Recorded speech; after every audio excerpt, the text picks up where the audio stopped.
We have some true Draco for you. We haven't forgot about Tearlamanets and the Amazonas War Chief.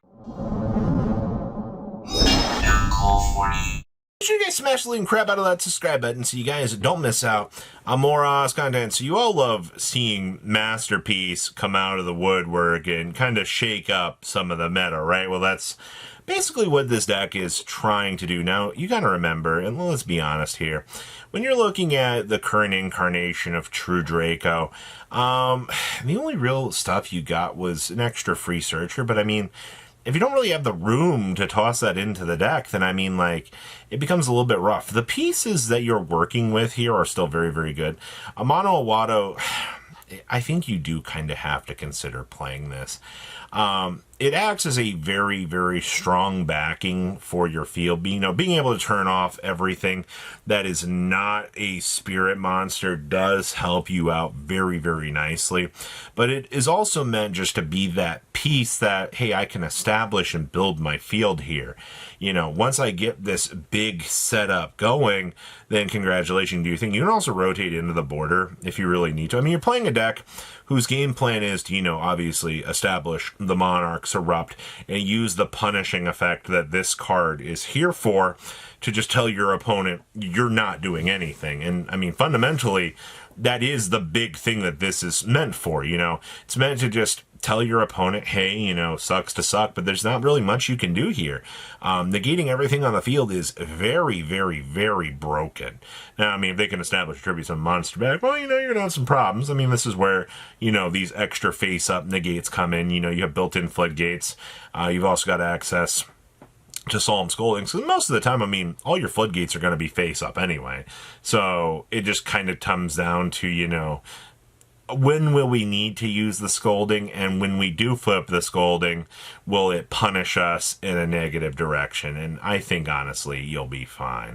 Next up here, Tearlamanets. So first of all, this is a lot of garbage going on in one deck. I straight do see, yes, we do have access to the Glow Bulb in here because making that Churia Beast is a pretty stupid thing.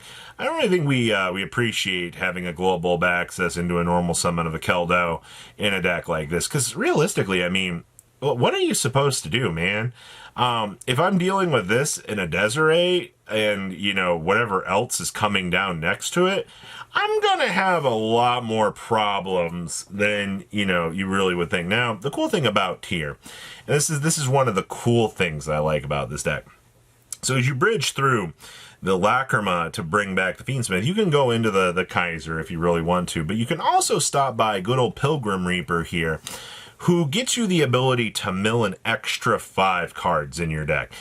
Going even just a little bit further, now the only downside that I have with Mr. Pilgrim Reaper is he allows the opponent to mill as well. And I have been burned by this effect multiple times. Being able to just roll through something like this does, sometimes punish you. It does end up being one of those, little downside effects. But I think if you are honestly looking at a build like this going, hey, I wanna try out modern day Tear, I think Pilgrim Reaper is a necessity. I think you do need the Fiendsmith cards. You can try to make an argument that, maybe I don't need the Fiendsmith cards. No, I think you do need the Fiendsmith cards. I think they're fantastic cards. And also, Fenrir just gets you some free advantage into the Tear cache. And I think that is actually a very, very big help along the way. But definitely interesting to see which pieces that we can bridge with. All right. So this is an idea that was coming up that I still wanted to talk about because it really kind of faded off into the background. But the thing is, Amazonas War Chief is the ability to directly access polymerization from this deck. And typically getting a fusion summon is pretty good. This also does technically act as a level 5, so you can play the canine cards in here. Now there are, the idea in deck build for this, we've kind of strayed further away from wanting to build canine cards into the Dracotail deck because at this point in time, the branded variant just feels and acts better for the average player, you know, but for a technical build-in bridge, if you will, you know, revealing Joe Cool and the War Chief to get a polymerization established, I think that's really, really good. Now, obviously, you know, if this does end up being a brick in your hand, well, then just Artholion the gosh darn thing out of your hand, man. You know, this is a monster that, if you do see canine cards, it has immense value, and it works very, very strongly for you. But in the bad situations where it does end up being one of those, I really hate to see these cards, then just drop it off. You know, pivot as you need to, and I think you will be fine. You know, the Dracotail cards are very rewarding in the packages that you have going for them. Sting is another great addition to the deck, but because you're playing canine cards in this, I don't really know if you want to slot in Sting. I mean, you're already at 43 cards. Does the 44th really change all that much? It could, honestly. I've seen consistency get flushed down the toilet for far less, and that can really, really, really mess up a game plan. So, something to consider. Next up, we have more Doomsies. Okay, well, first of all, this build calling up 2 of the Floodgate Trap card in the main deck. I will tell you, for honestly the amount of people that have tried Doomsy, Destruction is one of the most questionable cards that I see these players bouncing off of. Whether or not they just go, hey, I want to build this into the main deck, I want to toss this into the side deck, you know, maybe it is a good card, maybe it isn't. It just depends on how consistent am I going to be able to go first and get to where I need. I also see with the triple Medius the Pure, we're playing the triple Fear Realize here, which is a free mill for a Medius.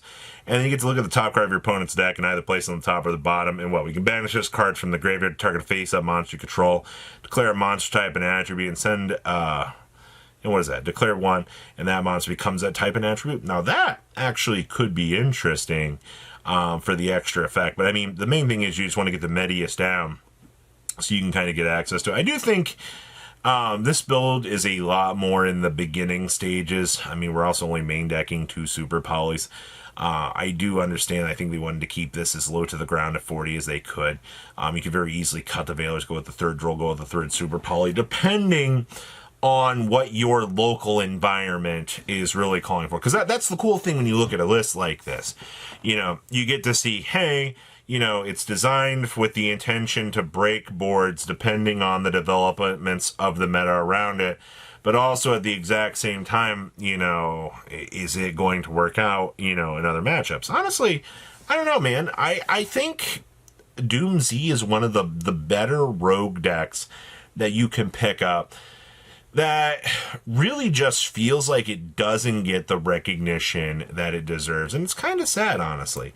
Next up here, we actually have Vanquish Soul for you. Now, this is, I mean, you got the triple Noroin here, right? Like, this deck has unfortunately changed from the concept of being Vanquish Soul featuring canine cards to being, you know, canine featuring Vanquish Soul cards. You know, we've really tipped that scale in that opposite direction, and it really is kind of shameful. You're also going to notice we're going with 2 Kates of canine in here, and we're also going with the 2 chaotic elements in here. I think this is pretty important. While Case of the Canine does make your field a little bit bigger, having the chaotic elements, especially when we're in a format where, you know, a lot of decks are looking at canine cards. You know, you want to be able to have this chaotic elements be a card that gets that secondary effect. And you never really appreciate having chaotic elements having this secondary effect until it actually comes up and you're like, oh crap, man, like you're actually able to put your opponent into a really bad position. Outside of that, I mean, this deck has some interesting one-up choices because there's no thrust access down here. The fact that we are also side decking the Snowdust Devil, I don't really... Snowdust does not feel that good anymore. And it's kind of a shame to say that because this was once one of the best cards that this deck had gotten. And once you start hitting the searchers here, you know, you really start to feel this deck, you know, taking some major steps back within the course of the meta. But what do you think about everything here? Please, you know, leave a comment down below. Tell me what you guys think, and I will see your beautiful faces back here later in the day, guys. Patrons! Thank you.